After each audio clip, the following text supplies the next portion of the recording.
नमस्ते साथियों, GS study point में आपका स्वागत है। देखिए, हमने इसकी पहली क्लास में क्या किया है कि हमने विलोम पे भी चर्चा कर ली है प्रश्नों के साथ में, और तत्सम तद्भव पे भी कर लिए कि उसको कैसे पहचाने, है ना। तो आज हम जो बात करने वाले हैं वो करेंगे शब्द शुद्धि पे और वाक्य शुद्धि पे। ठीक है, वाक्य शुद्धि का के लिए भी मैंने कुछ पॉइंट लाए हैं जिसमें कि हम गलती ना करें, एकदम बेसिक पॉइंट है। क्योंकि देखिए, अभी टाइम ज्यादा बचा नहीं है परीक्षा के लिए, इसलिए मैं कुछ महत्वपूर्ण चीजें लेके आया हूँ जिसके माध्यम से हम टॉपिक को थोड़ा बहुत समझने की कोशिश करेंगे। ठीक है, तो चलिए हम देखते हैं। ये जो महत्वपूर्ण शब्द है इसमें गलतियां अधिकतर होती है। क्या गलतियां हो जाती है कि ये दे देते हैं इस प्रकार से लिखा हुआ गरिष्ठ,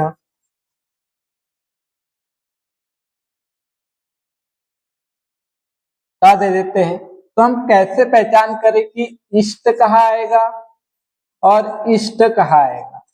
ठीक है, ये दोनों में दिक्कत होती है, तो इसको हमको समझना है। तो देखेंगे कि इसमें जो इष्ट जुड़ा है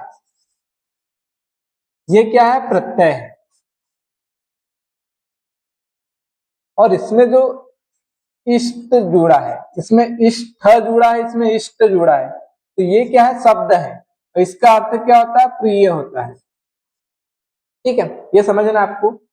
तो गरिष्ठ, वरिष्ठ, घनिष्ठ, स्वादिष्ट, कनिष्ठ, इसमें क्या है, इष्ट प्रत्यय जुड़ा हुआ है। ये गरिष्ठ किससे बना, गुरु से बना। इष्ट प्रत्यय जुड़ने से क्या बन गया, गरिष्ठ बन गया। अगर गुरु शब्द में हम इष्ट जोड़ेंगे तो जैसे क्या वैसा वो मिल जाएगा, है ना, संधि होंगी उसमें। लेकिन प्रत्यय जुड़ा है तो क्या बना, गरिष्ठ बना। अर्थ को भी समझना आपको। वरिष्ठ, जो बड़े होते हैं उनको कहते हैं। अगर आप वर के साथ में इष्ट जोड़ दो, प्रिय जोड़ दो, तो वर प्रिय हो जाएगा, जिसका कोई अर्थ नहीं निकलता। वरिष्ठ का अर्थ क्या निकलता है, जो बड़ा हो। वैसे घनिष्ठ है जो घना मित्र हो, है ना। वैसे कनिष्ठ है जो उससे छोटा हो। वरिष्ठ कनिष्ठ होता है विलोम। स्वादिष्ट, जो स्वाद में अच्छा हो। ठीक है, तो इस प्रकार से आपको याद रखना है कि इनमें क्या हो जाएगा, इष्ट प्रत्यय रहेगा। और जो शिष्ट वाला सिस्टम है वो बहुत ही सिंपल है। इसमें आपको ट और ठ की दिक्कत ही नहीं है कि शब्द क्या होता है, शिष्ट होता है, ठ नहीं होता है। इसके सामने आप वी क्या लगा दो, उपसर्ग लगा दो, परि उपसर्ग लगा दो, या अ उपसर्ग लगा दो, शब्द तो जैसे का वैसा रहेगा, शिष्ट रहेगा। तो ठ की यहाँ पे दिक्कत ही नहीं आना है। इस तरीके से आपको याद रखना है। अनिष्ट, ये शब्द है अन और इष्ट, जो प्रिय ना हो। मतलब जो हमने, मतलब अनिष्ट मतलब होता है बुरा होना, प्रिय मतलब जो अच्छा होता है उसको प्रिय कहते हैं। पर अन लगा के उसका विलोम बना दिया, जो प्रिय ना हुआ हो, जो हमारे सोच के अनुसार ना हुआ हो। तो अनिष्ट आपको अर्थ के साथ में चलना है। अभिष्ट, जो अधिक प्रिय होता है उसको कहते हैं। तो इस प्रकार से हो जाएगा कि गरिष्ठ का अर्थ क्या हो जाएगा, वरिष्ठ का अर्थ क्या होगा, ये आपको समझते चलना है। जैसे वरिष्ठ का अर्थ आप ये समझते हो ना कि वरिष्ठ मतलब जो बड़े होते हैं। ठीक है, कनिष्ठ उसका विलोम जो छोटा होता है। तो इसमें प्रिय का लेना देना नहीं है, तो ट नहीं आएगा। ठीक है, या फिर आपको ऐसे में भी थोड़ी दिक्कत हो रही है समझने में, तो आप इसको क्या करो, रट लो। ये इतनी शब्द है, इसमें से बाहर नहीं आएगा। अगर इस टाइप से प्रश्न आया तो इसी शब्द में से कोई भी आएगा। अगले आगे मैं आपको बताता हूँ वाक्य शुद्धि में क्या ध्यान रखना है आपको। देखिए क्या गलती होती है, कई बार हम समझ नहीं पाते वाक्य में क्या गलती है। जैसे अधिकांश भाग, अगर ऐसा लिखा हुआ मिला कहीं आपको तो गलत होगा। क्यों, ये शब्द क्या है, अधिक है, और इसके साथ जुड़ा है अंश। अंश का अर्थ क्या होता है, भाग होता है। तो आप भाग भी लगा दे रहे हो, अधिक और कांश भी लगा दे रहे हो, तो ये गलती हो जाएगी। इसका शुद्ध क्या होगा, या तो आप अधिकांश बोलो या फिर अधिक भाग बोलो। ठीक है, दोनों साथ में नहीं आएंगे, अधिकांश भी और भाग भी। अलग अलग करके आपको लिख सकना है। वैसे स्पष्टीकरण करना ये गलत होता है। किसी भी वाक्य में आपने देखा होगा कि स्पष्टीकरण करना अगर ऐसा आ रहा है तो पहले आप उसको गलत समझ लो। क्या होना चाहिए उसका शुद्ध रूप, स्पष्टीकरण देना। अशुद्ध रूप देखेंगे, विलाप करके रोना। विलाप का अर्थ ही होता है रोना, तो आपको रोना लगाना ही उसके साथ में। या तो आप विलाप लिखो या फिर रोना लिखो। अशुद्ध वाला देखो, अधिकांश विद्यार्थी। अब जो अधिकांश है इसके साथ भाग तो नहीं लगा है, लेकिन आपको ये देखना है कि विद्यार्थी के साथ में कैसे आएगा। अधिकांश किसी भी चीज की मात्रा को देखते हैं, जैसे मिट्टी हो गया है ना, सोना चांदी, ये अधिकांश इसमें हम कह सकते हैं। जहाँ विद्यार्थी है उसको हम गिन सकते हैं, संख्या में है, तो अधिकतम विद्यार्थी आएगा, इस प्रकार से आएगा। आगे देखते हैं। देखिए 2-3 पॉइंट है ये कुछ, इसके बाद में डायरेक्ट हम क्वेश्चन को सॉल्व करेंगे। देखिए अशुद्ध पूजनीय अगर लिखा हुआ मिले तो गलत हो जाएगा, या तो पूजनीय होगा या फिर पूज्य होगा, ये दो शब्द सही होंगे। ठीक है, अगर इनका स्त्रीलिंग बनाना है तो आप आ लगा सकते हो दोनों में, ये भी बिल्कुल सही हो जाएगा। कोने पर नहीं होता है ना, कोने पर नहीं होता है, क्या होना चाहिए, कोने में होना चाहिए, तो ये बिल्कुल शुद्ध है। छत में, घर पर, ये शब्द नहीं होता है, क्या होता है, छत पर होता है। कोई भी छत है तो ऊपर खुला होता है, तो उस पर होता है, उसमें नहीं होता है। में कहाँ आता है, जहां तीन तरफ से, कम से कम तीन तरफ से बंद हो, ठीक है, तो उसके अंदर हम में कहेंगे। और जो छत होता है वो क्या होता है, ऊपर से पूरा खुला हुआ होता है, तो वहां पे क्या कहेंगे, हम पर कहेंगे। तो छत पर होना चाहिए और घर में होना चाहिए, क्योंकि घर अंदर से बंद होता है, तो में होना चाहिए वहां पे। अशुद्ध देखेंगे, सज्जन व्यक्ति, ये शब्द ही बना है, सत मतलब अच्छा, और जन से, और जन का अर्थ ही क्या होता है, व्यक्ति होता है, तो आप यहाँ पे सज्जन कहोगे या फिर व्यक्ति कहना है, दोनों नहीं कह सकते, तो सज्जन कहना अकेला है ना, सज्जन के साथ व्यक्ति मिले तो वो गलत हो जाएगा। आगे और कुछ पॉइंट हो समझ लेते हैं। देखिए दर्शक गणों का शुद्ध रूप क्या होगा, दर्शक गण होगा, क्योंकि गण लगते ही क्या बन जाता है, बहुवचन बन जाता है, तो गणों लगाने की जरूरत ही नहीं है आपको, है ना, वो की मात्रा लगाने की आवश्यकता ही नहीं है। अनेकों नहीं होना चाहिए, अनेक बिल्कुल सही है। हालात तो नहीं होगा, क्या होगा, हालात होगा। सादर पूर्वक, ये नहीं होगा, क्या होगा, आदर पूर्वक या फिर सादर। आप क्या कर रहे हो, सा भी लगा दे रहे हो, आ भी लगा दे रहे हो, पूर्वक भी लगा दे रहे हो। जैसे आपने सा लगा दिया तो वो पूरा भाव दे दे रहा है ना, तो आप क्या कहोगे, सादर कहो या फिर कहो आदर पूर्वक। पूर्वक और सा दोनों एक ही अर्थ को दे रहे हैं, इसलिए दोनों लगाने की आवश्यकता नहीं होगी, या तो सादर होना चाहिए या फिर आदर पूर्वक होना चाहिए। चलिए अब आगे प्रश्न देखते हैं हम। देखिए अशुद्ध वर्तनी है, अब आपको बताना है। अशिष्ट तो कोई शब्द ही नहीं होता है, ठीक है। अशिष्ट मैंने आपको बताया कि शिष्ट शब्द होता है ना। अगर आपको शिष्ट दिखे तो बिल्कुल गलत कर देना है। ये कैसा है, बिल्कुल सही है। अभिष्ट,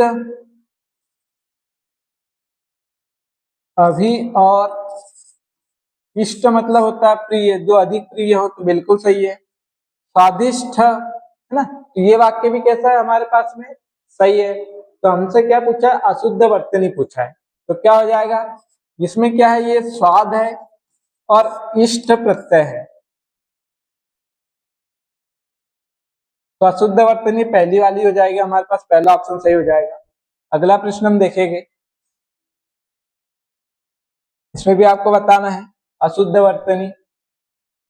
विशिष्ट बिल्कुल सही है, वी उपसर्ग लगा दिया, शिष्ट शब्द होता है, इसके साथ आप कोई भी उपसर्ग लगा दो, वी लगा दो, पर लगा दो, परी लगा दो। गरिष्ठ, इष्ट प्रत्यय बिल्कुल सही है। अभिष्ट बिल्कुल सही है। स्वादिष्ट अभी हमने पढ़ा, यहाँ क्या हो गई, गलती हो गई, ये चौथा सही। क्या होना चाहिए इसमें, स्वादिष्ट होना चाहिए, क्योंकि इष्ट प्रत्यय जुड़ा हुआ है। देखिए अगला प्रश्न देखेंगे, शुद्ध वर्तनी है।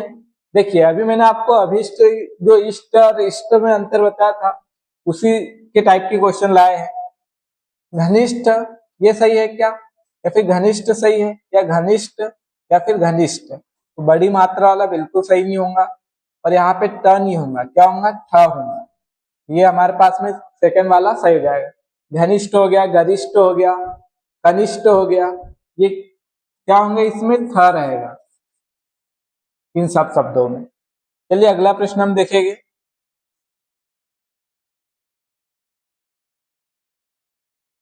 किस शब्द में अशुद्धि है? आपको बताना किस शब्द में अशुद्धि है। अभिष्ट कैसा शब्द है? बिल्कुल सही है। विशिष्ट भी सही है। स्वादिष्ट गलत है, तो यही सही हो जाएगा। और गरिष्ठ बिल्कुल सही है। स्वादिष्ट अभी 3 बार देख लिया हमने, ये हो जाएगा स्वादिष्ट। अब ये शब्द तो आपको याद हो जाना चाहिए अभी तक, है ना। स्वादिष्ट हो गया, गरिष्ठ हो गया, विशिष्ट हो गया, अभिष्ट हो गया। अगर इस पे से प्रश्न आए तो बिल्कुल गलत नहीं करना है।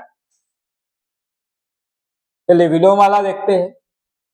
विलोम युग्म गलत वाला बताना आपको, है ना, कि कौन सा गलत है। तो अतिथि और आतिथ्य दोनों आपस में क्या है? विलोम है।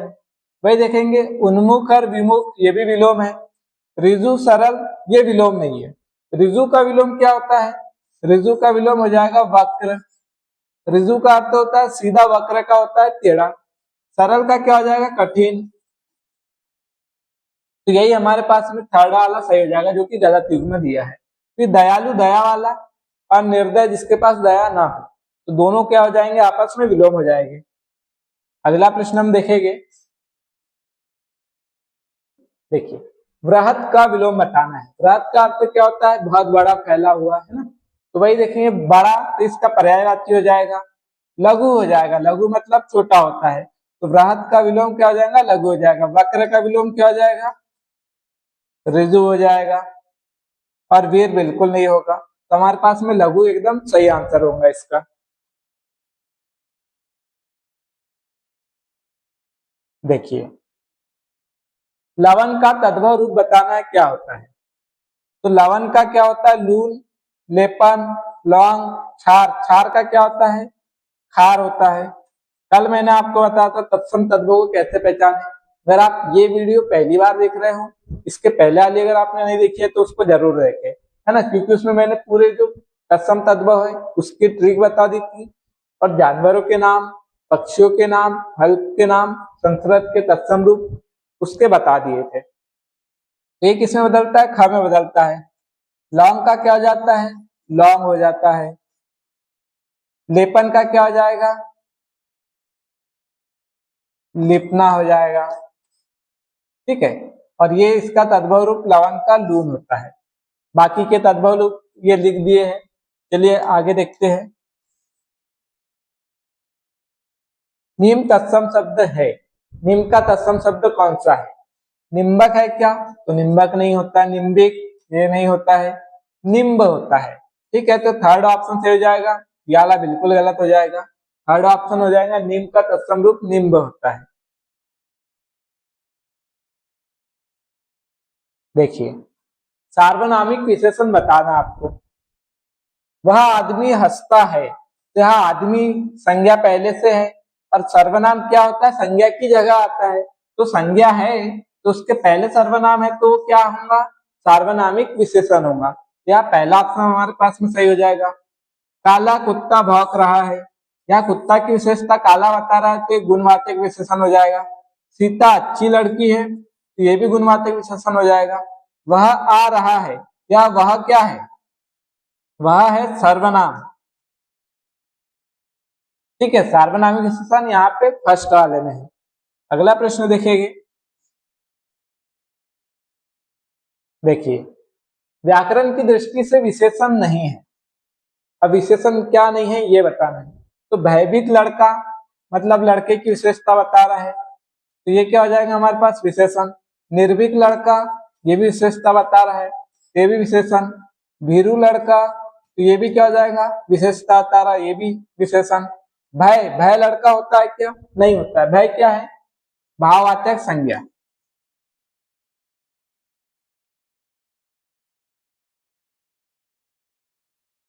आपसे पूछा जाए कि भय का विलोम बताइए, तो आप इसका निर्भय ना कर दे, है ना। क्योंकि देखिए निर्भय क्या होता है? निर्भय व्यक्ति। ठीक है, तो निर्भय क्या है? विशेषण है, तो इसका विलोम क्या होगा? विशेषण होगा। तो इसका विलोम हो जाएगा भयभीत हो जाएगा। ठीक है।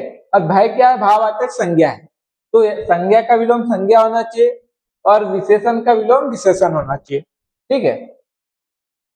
चलिए आगे देखते हैं। हिरण्यगर्भ का पर्यायवाची बताना है आपको। तो हिरण्यगर्भ मतलब सोने का गर्भ, और माना जाता है कि जो ब्रह्मा जी है उनका जन्म कहाँ से हुआ, सोने के अंडे से हुआ है, इसलिए उनको क्या कहा जाता है, हिरण्यगर्भ भी कहा जाता है। तो ब्रह्मा जी बिल्कुल थर्ड ऑप्शन हमारे पास में सही हो जाएगा, कि ब्रह्मा जी का पर्यायवाची है। इनको स्वयंभू भी कहा जाता है कि स्वयं उत्पन्न होने के कारण। चलिए, हिरंब, ये आपको याद रखना पड़ेगा, है ना, ये बहुत ही महत्वपूर्ण है। ये किसका है, तो ये गणेश जी का है। जो इनका पंचमुखी रूप होता है ना, उसको हिरंब कहा जाता है। विष्णु जी को क्या कहते हैं, ये क्या करते हैं, शेषनाग पे विराजते हैं। ठीक है, तो हिरण्यगर्भ का इनसे लेना देना नहीं है।